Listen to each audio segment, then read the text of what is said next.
yung very high trust ng karamihan ng mga Pilipino sa Amerika compared doon sa mababang trust sa China. Tapos sinisalang alang pa yung paano yung West Philippine Sea.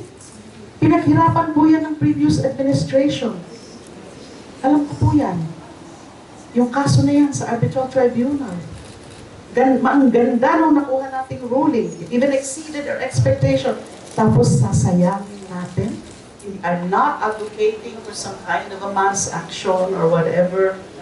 Gusto ko lang po maintindihan na natin ngayon ano ang mga tunay na nangyayari sa kanyang isang klaseng pangulo. Dati ko na po kasi yan sinasabi. Yung campaign period pa lang. Sadly, maraming hindi nakinig. Maraming naniwala. O tingnan nyo kung ano nangyayari ngayon.